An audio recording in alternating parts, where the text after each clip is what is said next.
Bismillah ar-Rahman ar-Rahim. Alhamdulillah Rabbil Alameen. Wassalatu wassalamu ala Muhammad wa ahla baytihi tayyibin tahirin.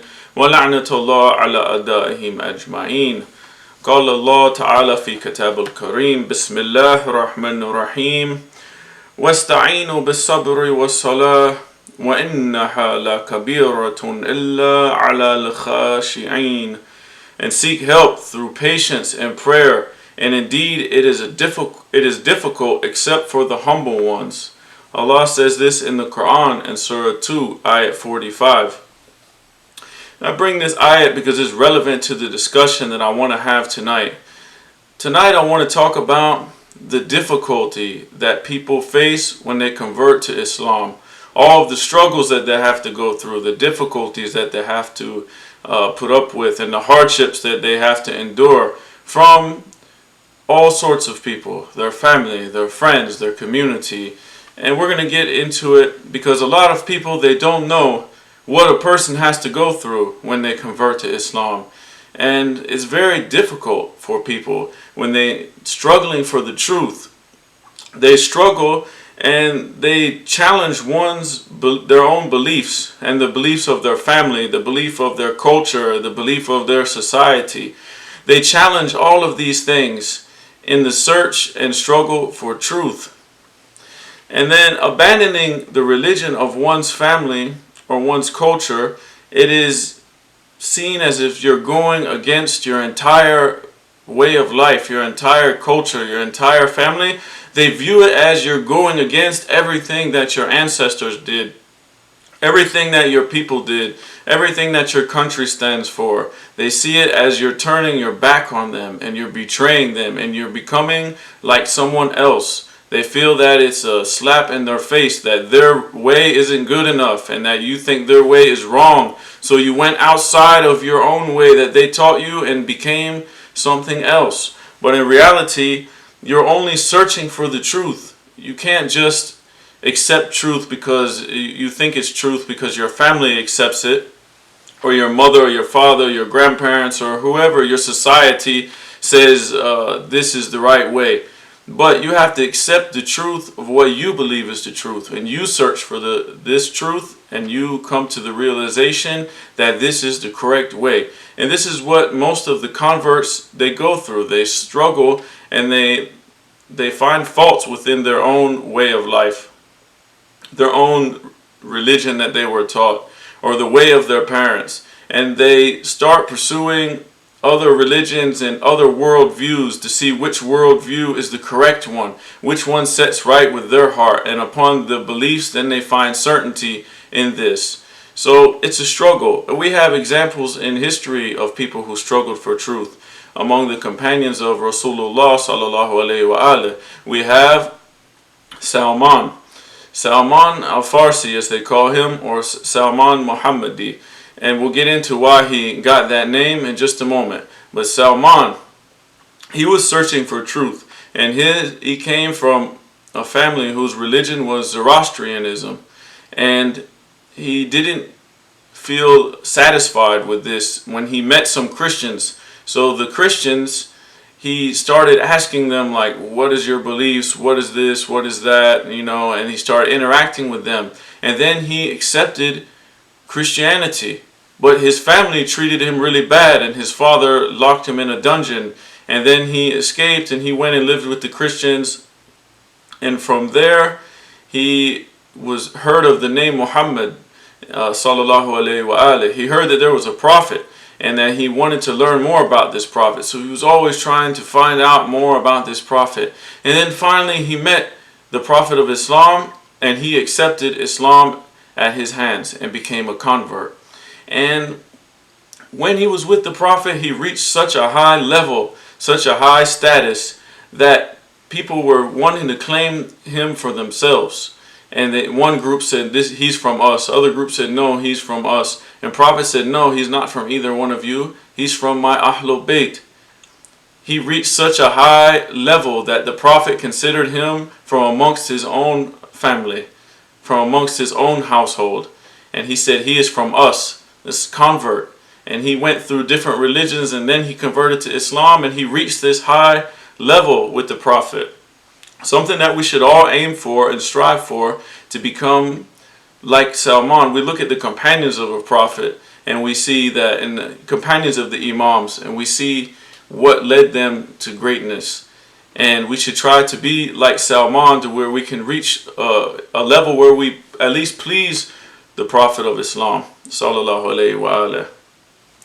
And when the families find out about one leaving their religion, sometimes they turn on those people who convert to Islam, and their friends turn against them, and sometimes their family and their friends even become enemies to them.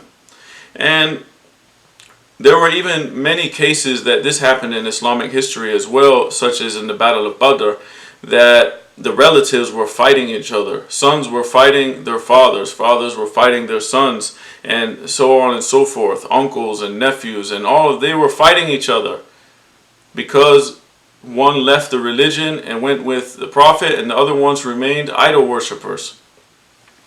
And one thing we have to realize when we convert to Islam, no matter if our families or our friends or whoever the society turns against us, we know this is already part of what's going to happen, because we see in the Quran where Allah says in Surah 2, Ayat 120, "And the Jews will never be pleased with you, neither the Christians, until you follow their religion.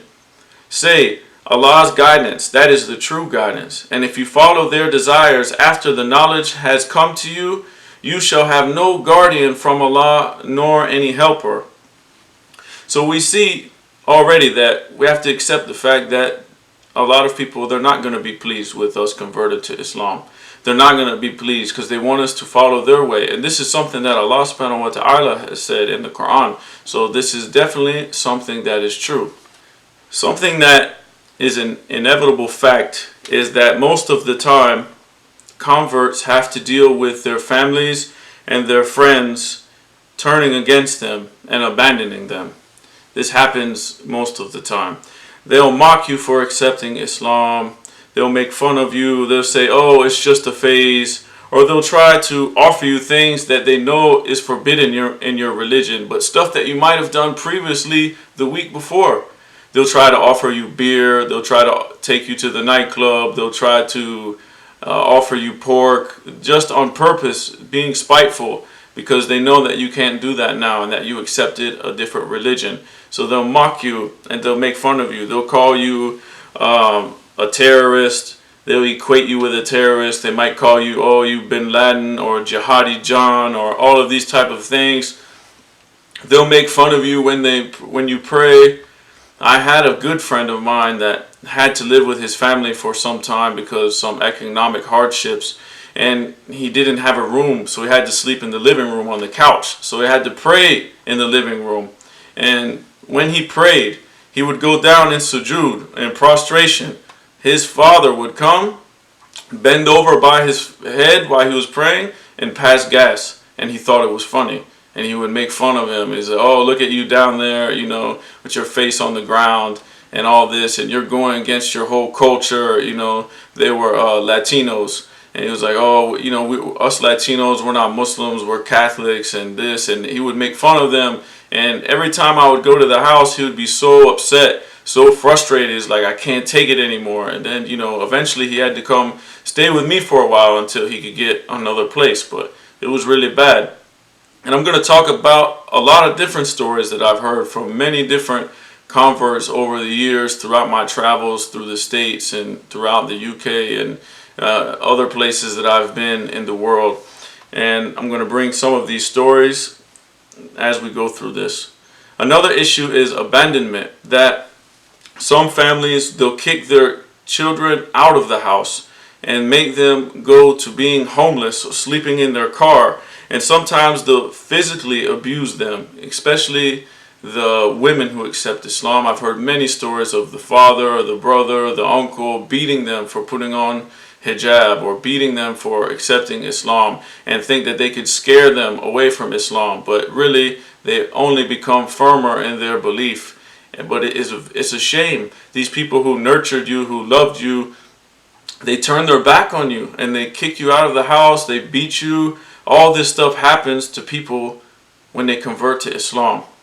And even some of them, they had small children and they were kicked out, and they didn't even care that they had small children of their own. So these people kicked out their kids and their grandkids with nowhere to sleep, nowhere to go. They had to go live in their car for some time, and they didn't have money for anything, and they were like coming and asking other people to give them food. And it was really sad that a family who loved you at one time, because you accepted what you thought was truth, they kicked you out and abandoned you for your belief in Islam.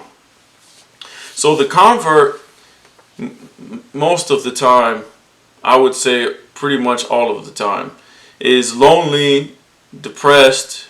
He's been abandoned and rejected by his family, his friends, and basically the world as he once knew it. You know, he's rejected from everyone. Everyone turns their back on him. He has nowhere to go. So where do they go? They go to the Islamic center of this religion that they just embraced, looking for some help, looking for some guidance, looking for someone to talk to, looking for some support from the fellow believers of this religion and this new faith that they just embraced.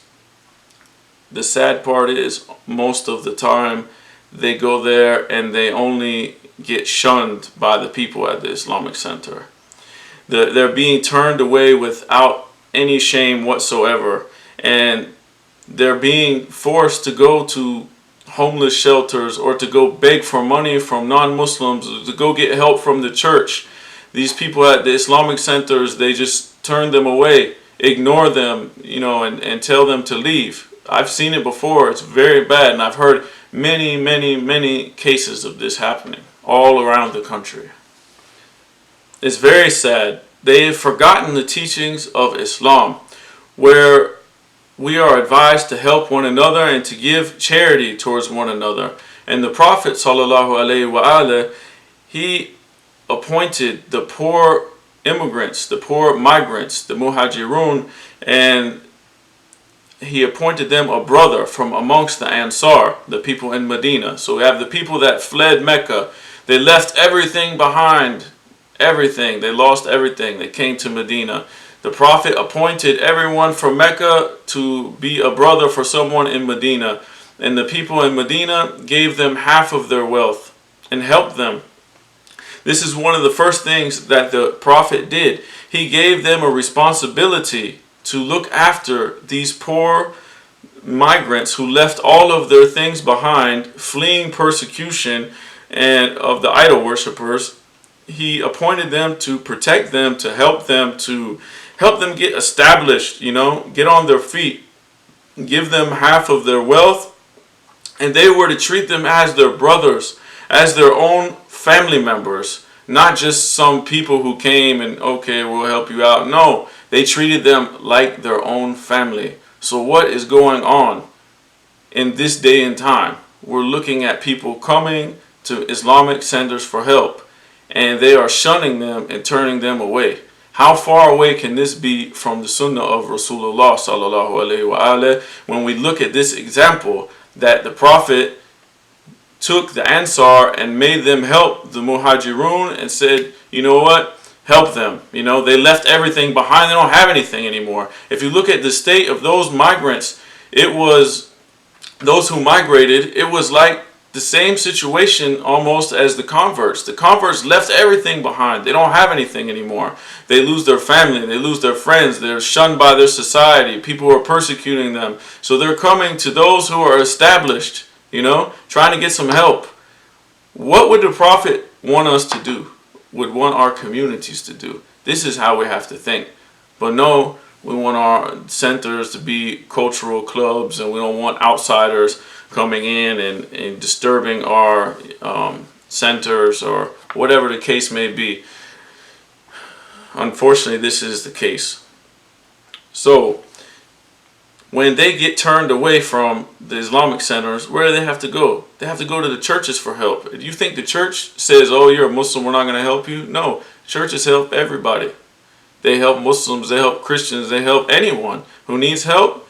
we could take a very big lesson from this, because this is the way we are supposed to be. And if Islamic centers were helping humanity like the way they should be, we would have a lot more people coming to Islam. Unfortunately, we are turning away people from Islam. We're turning people away from Islam due to the actions that we are doing. And we have to know that these people, sometimes they've lost everything for Islam, for the sake of Islam. They come to the center broken. They are broken and they're looking for support. Imagine you became a Muslim and you lost everything you had. You lost your family, you might have lost your job, you lost your friends, the whole society looks at you different, no one accepts you anymore. And they're coming to you in this state. This is what you have to think in your mind, because you don't know what a person's going through when they come to you. You have to think about these type of things. What are they going through? They could be in a very bad state, and all they need is a nice warm welcome from you, a nice salam from you, a nice how are you doing, brother or sister, how can I help you, can I be at your service? This is what they need, not just to look at you and cut your eyes at you and not say anything to you and totally ignore you and make you feel unwelcome and uncomfortable. No, that's not what they need. They need someone to welcome them and to treat them good. Do you think the Prophet would want you to treat these people badly? No, of course not. Prophet was the best moral example for mankind. He was a mercy to the world. It's something that we have to remember constantly. How would you think Rasulullah would feel if he looked at the Islamic centers and they were turning people away and they had to go to churches and other non-profit organizations to get help? They had to go to people who had nothing to do with Islam. They had to go to other religions to get help. And their own people who claim to believe in the same religion as they do, they shun them. How do you think Rasulullah would feel? That's what we need to ask ourselves.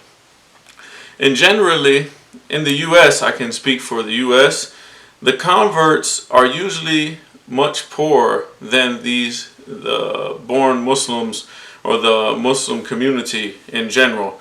And the Muslim community, most of the members, they own their own businesses, they have good jobs, and they're pretty well off. So there should be some sort of network to help these people when they come to the center and they need work and they've been, rejected from their families, lost their jobs, all of these hardships that we spoke of.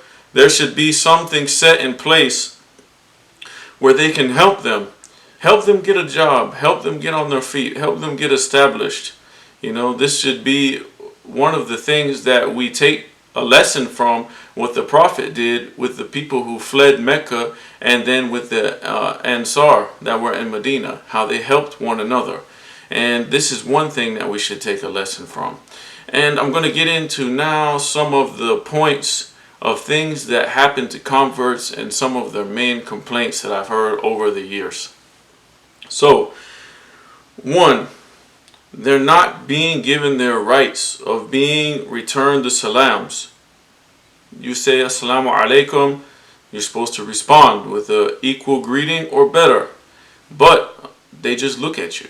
They stare at you. They're like, who is this guy? Who is this sister giving us salam? And they look at you and they turn their face away. Yeah, it happens all the time. They don't respect you as one of them, so they don't want to greet you. I had one guy myself. I saw his name, I was at a store, his name was, Salman. Very Islamic name. So I gave him salam. He looked at me, said hi. So I said, Assalamu alaikum. He said, hi. I said, are you Muslim? He said, yeah, I am a Muslim. I said, okay, yeah, me too. I'm a Muslim too. So, Assalamu alaikum. Hi. I said, you know that it's wajib on you to give the salam, right? To return the salam. And then I just had to leave. He didn't answer me anymore, and he just left and went and did his thing. Another time I've been to centers, I go in, there's a large crowd of people outside. This many years ago, I went to a center for iftar somewhere in the States, and big crowd of people there, you know, talking. Then they look at me really strange when I get out of my car and start walking into the center, because I didn't look like them. And they were wondering what was I doing there. So I gave them all salam, and they all just made eye contact with me and stared me down as I walked in. I walked in, I prayed, I came out, you know, give salam. They just looked at me. They never would return it. This happens to a lot of people in the center and centers around America and other places, and the converts feel like this is very unwelcoming. You know, I'm coming here, I give you salam, you should give me salam, you should welcome me, I'm coming here, you know, at least be nice with me, giving you a greeting, we expect the return. And it's one of the rights of brotherhood, one of the rights of a Muslim is to return their greeting. Another thing is that goes along with this also is no one talks to them. They feel very alienated and lonely. They can go to a center. There could be 1,000 people in that center. No one talks to them. They are all alone in a room full of people. Everyone's speaking their own languages and no one would talk to them. When I go to the center for the past so many years, let's just say 5 or 6 years, whenever I see someone sitting, eating the meal afterwards and they're sitting all alone, I go sit with that person and I talk with them. Because I know they're feeling lonely and they don't know anybody. And I know that they're not from here. They're from some other state, or they're traveling, or they're visiting.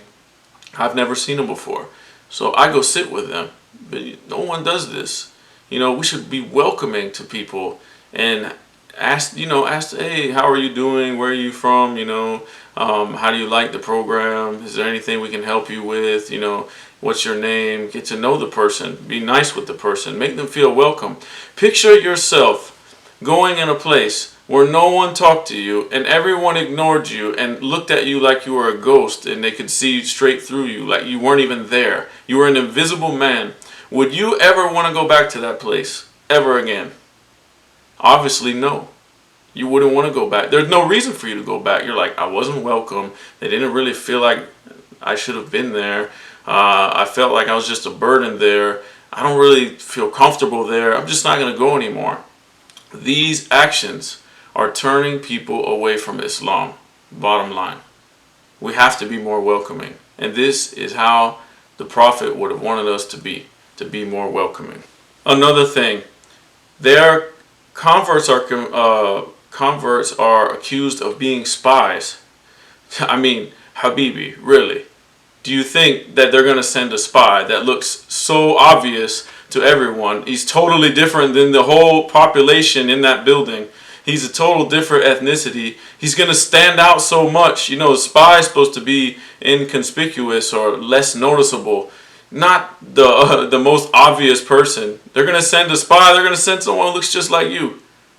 Look at all the organizations that got infiltrated in the United States. Look at the Nation of Islam. Look at the Black Panther Party. Look at the gangs. Look at any of these big organizations that got infiltrated. It was always one of their own people. They don't send... you think they send a white guy to the Black Panther Party to be a spy? No, because they're not going to trust him, you know, in that organization. Same thing with Nation of Islam. They sent someone who looked like them. The same thing, if they're going to send a spy to your masjid, they're going to send someone who looks just like you, who knows your language and everything. Someone who you would never expect. And if you're not doing anything wrong, I don't know what you're worried about in the first place. That's a whole nother issue. But moving on. Converts complain that it's always assumed that they don't know anything. They always asked, oh brother, do you know how to make wudu? You know, don't assume that someone is totally ignorant of everything. This person might have been Muslim for 20 years, you know, and they know how to do all type of stuff. They might know the fiqh risala in and out, and you're asking them if they know how to make wudu or not. You know, don't assume what someone knows and what somebody doesn't know. A lot of people get very offended by that, so it's better not to do that. There was a sheikh that told me when he was in Qum with amama, everything, labasa, taqwa, everything, standing in front of the dhari of Sayyidah Ma'asuma alayha salam, reading ziyarah.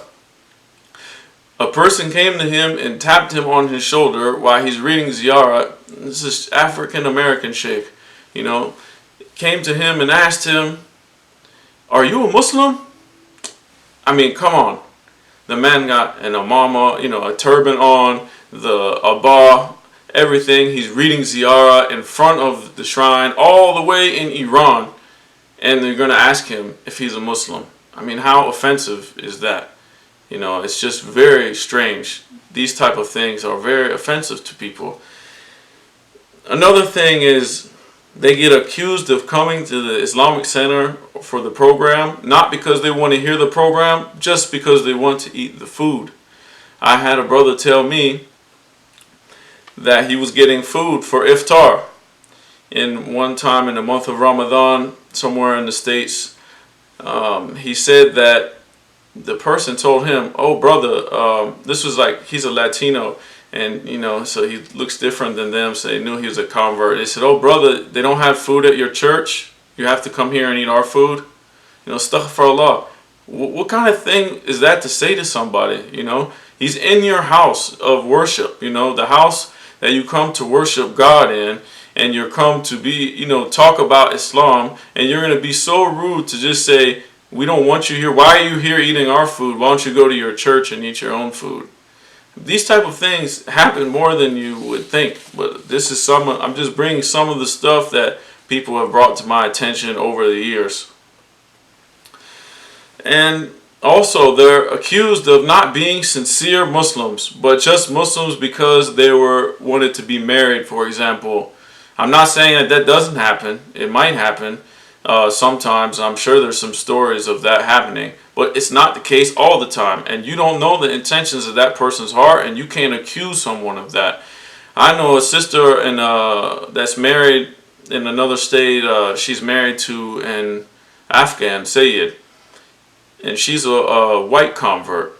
And she was at a center. They don't go to the center anymore. They don't go to any Islamic center. And I was asking, why not? Why don't you go to the center? She said, "They always treat me bad and always talk bad about me." And when they have 2 kids, and the kids are young, and they're in the center, and they go to the kids and say, the women, they say, "Does your mommy really fast? Does your mommy really pray? Or is she just doing that to try to be one of us? Or is she just doing that because she wanted to be married to your dad? Is she a real Muslim, or does she just act like this? Does she wear hijab at home or outside, in other places? Or does she just put it on here?" Her kids have to hear this. Her kids have to go through this. This is terrible. How do you think their kids are going to feel when they grow up? They're being shunned all because of their mother being a convert. And they're a very good family. They're very religious, and they do their amal at home now. They do their prayers at home and do everything at home. And whenever I go to that state, I try to visit them and pay them a visit. But it's very sad that they just were shunned away from the community because of this. One of the biggest complaints that I hear amongst convert Muslims, or even American Muslims that were born Muslim because their parents converted or their grandparents converted, this racism towards converts isn't just for converts. It's also for just American Muslims or Latino Muslims in general, because their parents might have been converts. They were born Muslims, just like, the rest of the people. But they get discriminated against too because they're not Middle Eastern Muslims. So the main complaint I get from them is about marriage, how they're overlooked. They get rejected, even though they have a good job, they have a good akhlaq, they might recite Quran well, no fiqh, no hadith, go to center, do everything, have a house, have a car, everything is stable. They still get rejected because of this, because they're a convert. I know a good brother that wanted to marry a convert sister, and his family wouldn't let him. His family rejected, and they said because they were worried because their parents were the converts that he wanted to marry. He said, oh, their parents are non-Muslim, their family is non-Muslim, and they might be najis, and they have their impurities in their soul might confer to my grandchildren and might come on them, you know, like their Christianity is going to jump from them onto their children, their grandchildren. Come on, you know, how are you going to hold this against a person who converted to Islam? You're going to hold their whole lineage against them, you know. So this is the problem. You know, you can't say that just because this person's parents are non-Muslim or their grandparents are non-Muslim that their disbelief is going to jump on to the next one. Doesn't work like that. Anyway, converts need to be married intermarried within the community if they want to. If they want to marry another convert, so be it. Cool, have no problem with that. But a lot of them want to intermarry into Muslim families so that their kids have Islamic families as well, has Islamic, you know, Muslim grandparents and whatnot. And, you know, this is another thing that the Prophet did with the Ansar and the Muhajirun, that he united them and they married amongst each other. And we see that sometimes people say, okay, converts are equals in Islam and this and this and that. But if they were really your equals, would you be turning all of them away when it comes time to marry your daughter to a convert? No. This shows that you really don't think that they were equals, because there should be no discrimination when it comes down to this. If your religion is good and you fear Allah, then they should marry their daughter to a convert, or their son to a convert, or whatever the case may be. You know, as long as they believe in Islam and they have good akhlaq, there should be no discrimination of where they came from, what their lineage is, or what their ethnicity is, or none of that. You know, they should be able to marry. But just the thing that they won't marry you, their daughter, to you because you're not Middle Eastern, shows that they feel that you are not equal, no matter if they say you're equal or not. The proof is in the actions. And like they say, actions speak louder than words. And we have a lot of racism in the communities. And people think they're superior to the next person's race. And the Prophet told us, you know, that no one is superior to the other one, except the one who is more pious. And I remember one time I was in the center, sitting here. There was an empty seat in the middle, and in the other seat, a Middle Eastern brother was sitting. A black convert, African American convert, came, sat down next to me, in between me and the Middle Eastern brother. You know what he did?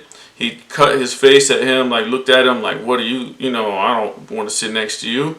He got up, he left, and went and sat somewhere else. The brother was really offended. He, you know, like it really hurt him. He's like, what did I do, you know? What did I do to this person to make him get up and leave and get away from me? Like, what is wrong with me? Like, what's, you know, like, I'm a Muslim just like you are. This is like, it was really upsetting. Unfortunately. And we see that the same brother told me one time when he was making wudu that when he was younger, he's a born Muslim, just like they are. The people in the center would tell their kids and make jokes and say, look at him, he's not making wudu, he's trying to wash the blackness off. Astaghfirullah. What type of things you're teaching your kids this? So now they're going to make fun and think they're superior of another race. This person's in here trying to please Allah subhanahu wa ta'ala, making wudu, going to talk to his Lord. And you're making jokes about him trying to wash the blackness off. Really, we got to reflect. Think about what we're doing here. Think about if the Prophet would approve of your actions. And we look at the sunnah of the Imams, the life of the Imams, alayhimus salam, that a lot of them married African women. So would you say that about the imam's wife? I don't think so. Think about that next time you have something smart or slick to say about one of our African American brothers or sisters in Islam. After having to deal with all of these trials and tribulations and hardships and all of this stuff from the community, a lot of converts go back to their families and they complain and they, vent to their family. What their family does? Look at those Muslims. I told you they weren't any good. I told you shouldn't have trusted those Muslims. And they use this to mock them even more and to try to get them to leave Islam. So it's very bad. And then the family's just using this. You treated them, you left and went and converted to Islam. Now they're treating you bad. Just come back to us. I told you should have listened to them. A lot of people, then they have to go through that. And it's just another oppression on top of oppression that they have to deal with. So now they're going through a whole lot of stuff. They're really messed up. They're like, I left everything for the search of truth, and I found the truth. But the people who said they had the truth, they acted different. It's not how I learned about Islam. When I read about Islam, the people were about brotherly love, about following what Allah said, about emulating the Prophet sallallahu alaihi wasallam, about living the akhlaq of the Imams alayhim wassalam. When I went there, someone said, thank God I found Islam before I found the Muslims. And unfortunately, it's a very true statement. So these are a lot of the complaints that the Muslims have, that the converts have. I want to go over some do's and don'ts. Maybe this could help some people watching this. They can tell some other community members. They could show their board members. They can talk about these issues because no one's really talking about it. And I have to applaud Sayyid Hussein Kazwini because he did talk about it and he did give a lecture about this maybe a year or two ago. And I really applaud him for stepping out and doing that. And a lot of the converts were very happy with this because it was a step in the right direction because no one's really talking about it. So I'm bringing the issues that were brought to me over the years, and I want to bring them now so we can talk about it, inshallah. So some of the main things that they complain about as do's and don'ts are, number one was stop asking them their convert story. If they want to tell you, they're going to tell you. I got so tired of it, I've had mine recorded and I just give them a YouTube link because I can't sit down every time I go to center and tell you my convert story. You know how long that takes? I'm going to tell you my whole life story in like 5 minutes? No, and it's exhausting. And a lot of people, they don't want to do it. They feel annoyed with it. And they feel like you're just asking to tell the convert story to make you feel better about your faith and to somehow validate your faith because someone else agreed with your faith. Now your faith must be right. It doesn't work like that. And we see even in Judaism that it's forbidden for them to point out the past of a non-Jewish convert, one who converted to Judaism. It's forbidden for them to even point out that they're a convert. You should treat people like you want to be treated, bottom line. When they come to the center, treat them like a Muslim. Don't treat them like a convert. Treat them just like you would treat one of your family members. Another thing is that classes should be organized for the converts. When the new converts come, they should have classes about fiqh, about aqaid, about beliefs and the jurisprudence of the religion, because converts come from a religion, from a way of life or religions that don't have fiqh. They don't have all of these rules and detailed rulings on their way of life. It can be kind of hard for them to grasp it. So there should be someone, a group of volunteers to accompany that convert and follow up with him and help him for at least 3-6 months on a weekly basis, just to help him figure out all the practical details and all of the incumbent things upon him, how to learn them, how to do wudu, how to do salah, how to do all of his wajibat, basically. And also, converts should not be brought into the internal political issues of the community. because they don't really care about it. And what is that going to benefit us? Of the political wars between some of these followers of different Maraja, different, scholars that people emulate. And what is this going to benefit us? It has nothing to do with us. So don't pull them in and try to make them pick sides and all of this stuff. Don't bring us into political wars of different scholars versus scholar and all of this. Not coming to the center for that. Already got enough problems out here in the American community. People are leaving drugs. People are leaving alcohol. People are leaving clubs. People are leaving drug dealing. They're leaving haram. They're leaving everything, and they're trying to get their life straight. Some of them are leaving gangs. They're not trying to join another gang of whatever marja it is, They're trying to get their life straight. They need life advice. They need akhlaq. They need inspiration. They need stories from the Prophet. They don't need all this political garbage, basically. Just to say it like that. They don't need it. So don't pull them into it. Try to help them the same way that you would think the Prophet would help them. The Prophet of mercy. Sallallahu alayhi wa alayhi. Many converts come from educated backgrounds. They have master's degrees, some have PhDs, and they could play a really big role in a person that could bridge the gap between your community and the Western community. But in mainstream, society at large, they could be a very good help and bridge this gap between them. So don't treat them like outcasts, and don't treat them as they were useless. Try to utilize them. Let them talk. Let them give speeches. Let them use their expertise to help out the Muslim community to excel. Because a lot of people here, they don't know how to excel the Muslim community make the Muslim community excel, and they don't know how to integrate, and they don't know how to approach the West. You have people amongst you that do. Let them do their thing. Let them do what they study to do. They're sincere Muslims. Stop judging them like they're not, and let them help you. They want to help you, but you're shunning them. It's unacceptable.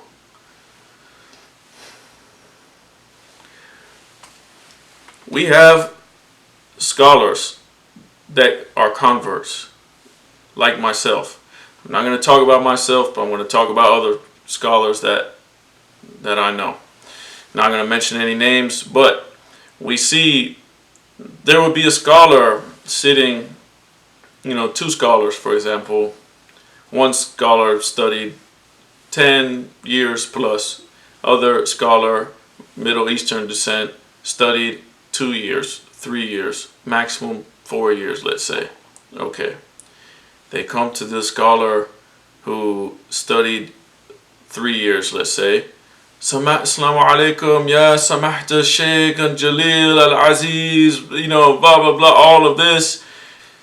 And they see the other Sheikh, the convert Sheikh, and they say, Assalamu alaikum, brother, how are you? What is that? Why is there the preference there to the one who's of Middle Eastern descent, who just studied a few years, and then the one who put his life, both of them put effort into it, but this other sheikh that I know put 10, 12 plus years into studying, because he's a convert. Assalamu alaikum, brother, and that's it. I don't really understand it. The racism sometimes is very blatant in your face. It's not even something concealed. I have another friend, an American sheikh. He went to Qum. He's inside the shrine of Sayyidah Ma'asuma alayha salam by the Dari, reading ziyarat with amama on, with abba on, with all of the clothes of the scholar on, reading his ziyarat. Someone comes and taps him on his shoulder while he's reading ziyarat, which I don't know why you would do that anyway, comes to him and says, excuse me, are you a Muslim? Like, come on, really? I'm all the way over here in Iran reading a ziyarah with all these clothes on, with an amama on, reading in front of the shrine of Sayyidah Ma'asuma, and no, I'm not a Muslim. Come on, really though. Like, why would people even do that? You know, this is something that is upsetting to people. You know, they dedicate their lives to this way of life and they get treated bad by their own people. And there's even a hadith from Imam Sadiq alayhi salam that he says, one of the people that he had his mercy on, you know, one of the people that he feels for, like he feels empathy towards, is a scholar who's treated bad by his people. Another one was the person who had wealth at one time and then lost the wealth. And then there's another instance, I can't think of it right now, but the point I wanted to bring was about the scholar who was treated bad by his people. And these scholars, they're from America, or they're from UK, or from Australia, or from Canada. They converts and they grew up in the environment. They know what's going on. They know how to reach their people, but no one's giving them the platform. My teacher, one of my teachers told me, he said, Mateen, I'm an Iranian. I know Iranians' problems. I know what's going on with them. I don't know Americans' problems. I don't know what they need. I don't know what they're dealing with, what they're struggling with. But you know. He said, I don't know their problems, but I have the tools. I studied in Hausa for over 10 years, and I have the tools that can help you. I'll teach you the tools, and then you can take these and go help your people, because you know what's best for them and you know what they need. I don't know, but I'll help you, and if you need anything from me, just ask me and I'll help you. He realized that there was a need for people like me, or like converts, who could reach the American people in a way that he couldn't. So he invested his time and efforts into teaching me.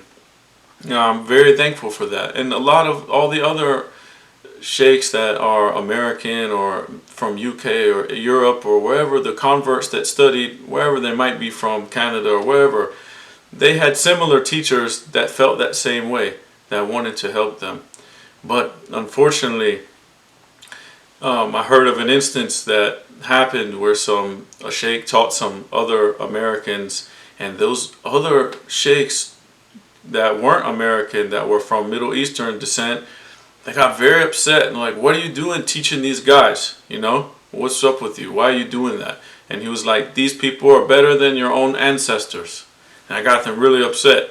And he, you know, because they were being racist towards these people. And he said, they said, you're going to teach them. And then they've got good English, and then they're going to go and teach all the other people, and they're going to get all the speaking events and all the majalis and all the month of Ramadan speaking, and we're not going to get any money. A'udhu billah. What are we in this for? To propagate the message of Ahlul Bayt alayhimus salam, or to try to make money off of this? This is a wrong profession. No one makes any money out of speaking. Should do it for the love of Ahlul Bayt alayhimus salam and not even ask for anything. You know, that's the way it should be. But these people were so concerned that these other guys knew English well, better than they did, and they're going to take their money from them. Another problem that we have. So, moving on, the language of our centers should be the language of the land that they are in. If you're in an English-speaking land, you should have English-speaking programs. There's no excuse. You can have both. You can have, if your center is Pakistani, have an Urdu program. Your center is Iranian, have a Farsi program. Your center's Iraqi, Lebanese, or whatever, have an Arabic program. Cool. But have an English program too. Unfortunately, one of the last Muharrams, I was at a center. I saw an American brother come in with his family. He looked to the right, he saw Arabic. He looked straight, he saw Urdu. Looked left, heard Farsi.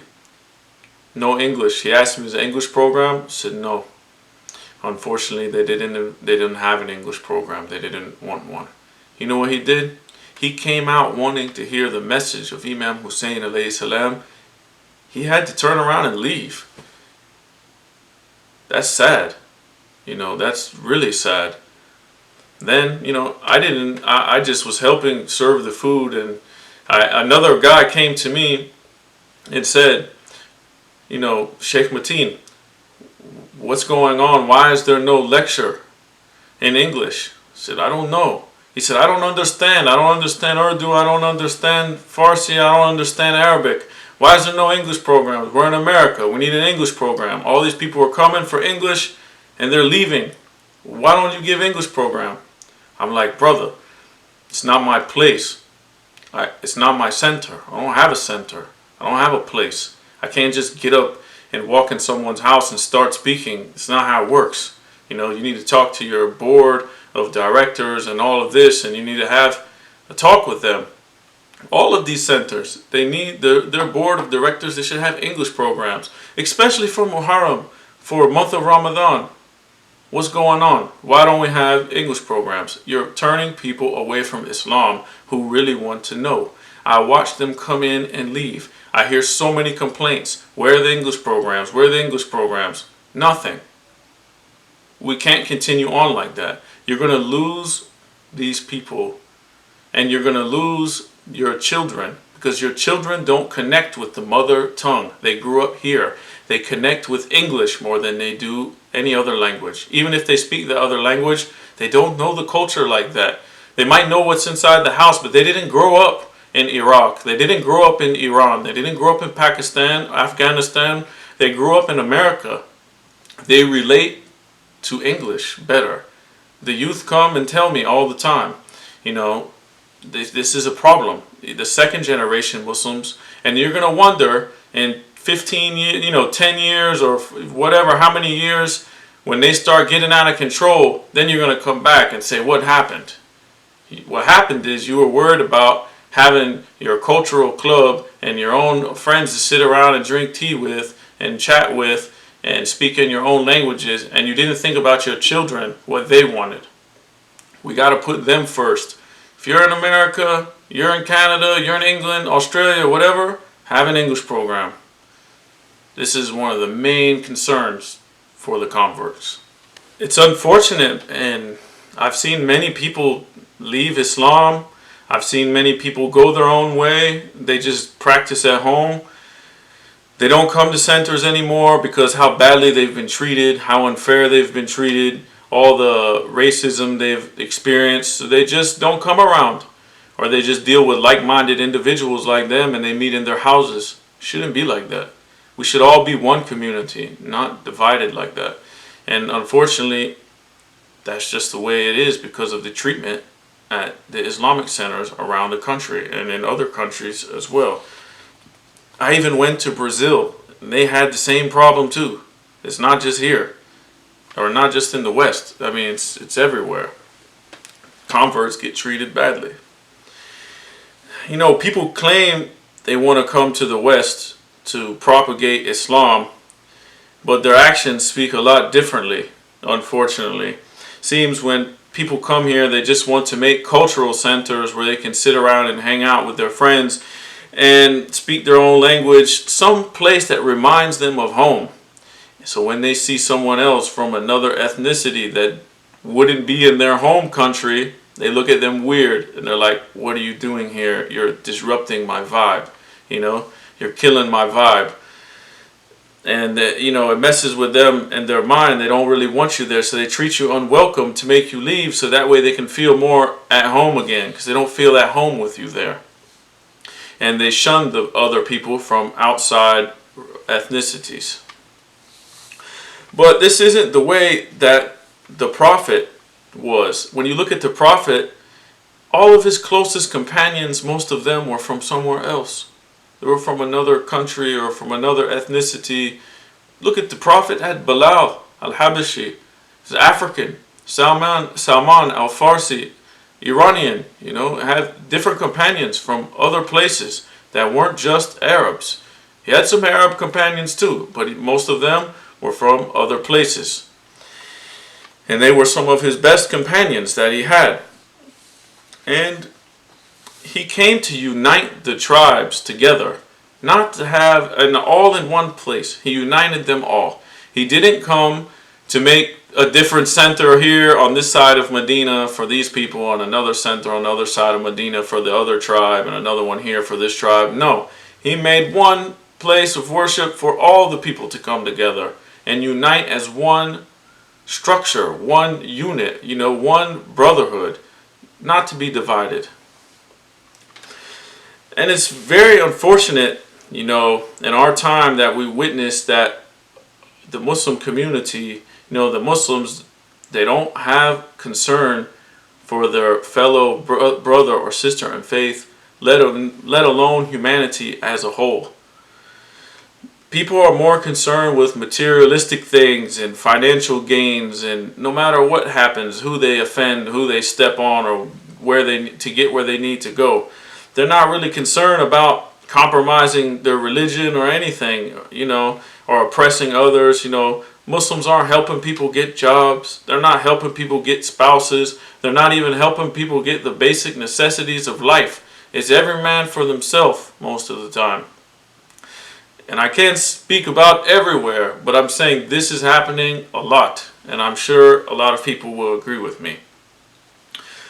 Most Muslims learn the Islam through their culture or their family and their surroundings, whereas a convert learns it through studying books, reading about the life of the Prophet, reading about the life of the Imams, alayhimus salam. And sometimes when I look at the state of the community as a whole, I don't believe that these type of people that I read about exist anymore. It's sad when or the few that remain who are like the people you read about in the books that were around the Prophet and around the Imams, it seems like they're a last of a dying breed or strangers in their own communities. But then again, when you look at the description of the believer, this is the way they were described. We see that a companion of one of the Imams, Muhzam, he said that once he went to see Imam Sadiq alayhi salam and he talked about the Shia. The Imam said, "O Muhzam, our true follower is one whose voice will not pass through his ears and leave his body and reach someone else. He does not like our enemies and is not the enemy of our friends. He does not associate with those who boast about us, does not bark like dogs, and is not greedy like crows. He does not ask anyone for anything, even if he is starving to death. He is aloof. If our followers' houses are distant from each other, their words are not. If they are absent, no one will look for them. If they are present, no one will pay any attention to them. If they propose marriage, no one will marry off their daughters to them." Here, this is Imam describing the Shia, his Shia. He says, no one will look for them. If they're present, no one will pay any attention to them. They leave this world with their desires still in their hearts. If they see a believer, they will respect him. If they see a disbeliever, they will abandon him. If a needy person comes to see them, they will have mercy upon him and help him by using their own property. My grandfather, the Prophet of Allah, told Ali, "Ya Ali, one who thinks that he likes me and does not like you is a liar. And I am the city and you are its gate. How can anyone enter a city without going through its gate?" This companion asked Imam Sadiq alayhi salam, "Where can I find these people?" Imam said, "Look for them on the earth. They live a simple life. They move about from one town to another. They do not get in fights often. No one will visit them if they get sick. No one will follow their corpse in their funeral processions when they die. If an ignorant person addresses them, they will greet him. They are not restless when it is time for them to die. They help others with their property. If a needy person comes to them, they will have mercy upon him and give him from what they own. Their hearts are not separate from each other, even if their towns are." My advice to the converts is to be patient. Know that you're on the truth. It doesn't matter how these people treat you, because if they treat you bad, you're going to be rewarded for those trials that you go through. And you have to know that this path is a lonely path, but it is the path of truth. I was reading in the book, Then I Was Guided. It says, he is a convert as well. the author. So it says, it is inevitable that we pass through difficult times because the path of Ahlul Bayt is a difficult one. A man came once to see the Prophet and said to him, O Messenger of Allah, I love you. He replied, then expect many tribulations. The man said, I love your cousin Ali. He replied, then expect many enemies. Then the man said, I love Hassan and Hussein.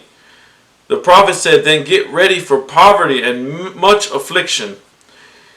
What we have paid for the cause of justice, for which Abu Abdullah, Imam Hussein alayhi salam, paid his life and the lives of his family members and companions, and for which the Shia along the path of history have paid and are still paying up to the present day as a price for their allegiance to Ahlul Bayt alayhimus salam.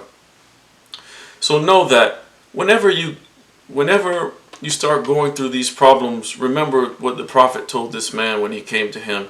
And whenever you feel lonely and you feel depressed, remember the convert, the great convert, Abu Dhar, radiallahu anhu, who the Prophet said that his level of piety was the same level as Jesus, Prophet Jesus alayhi salam. This man was a convert and reached the status of piety of Nabi Isa. And he died alone in the desert with no one around him. There's a famous saying that a lot of people attribute to Imam Ali alayhi salam, but it was actually the saying of Abu Dhar. Abu Dhar said, the truth has left me with no friends. Remember him when you go through these problems, when people treat you bad, when people treat you lonely, when you feel lonely from all the oppression and the racism and all of the issues that you face, when people abandon you and all of these things. And remember another person, Muslim ibn Aqil radiallahu anh, who everyone in Kufa was supporting him one day. They were all supporting him. They all came behind him to pray in the masjid. And then Ibn Ziyad, la'natullah alayh, he came and said, anyone connected to Muslim ibn Aqil, we're going to kill him. Anyone who shelters him, anyone who befriends him, anyone who has anything to do with Muslim, will kill you. What happened? The whole city was threatened by death by this tyrant. And what happened? They were all behind him one day, had his back. The next day, they all left him alone. All of the people, the whole town left him alone, and he was killed for his love and devotion and his loyalty to Imam Hussein alayhi salam. I hope the community at large takes heed to this talk, this lecture, about what converts have to go through, and I hope they can make a change. We see a change for the better in the future, and I hope the converts can persevere through these trials and tribulations that they're facing at this moment. And we pray for the reappearance of our beloved Imam Mahdi, Ajallah Ta'ala Farajahu Sharif. بسم الله الرحمن الرحيم اللهم كن لوليك الحجة بن الحسن صلواتك عليه وعلى آبائه فهذه الساعة وفي كل ساعة وليا وحافظا وقائدا وناصرا ودليلا وعينا حتى تسكناه أرضك توعا وتمتعوا فيها طويلا برحمتك يا أرحم الراحمين. اللهم صل على محمد وآل محمد وعجل فراجهم والعن أداءهم.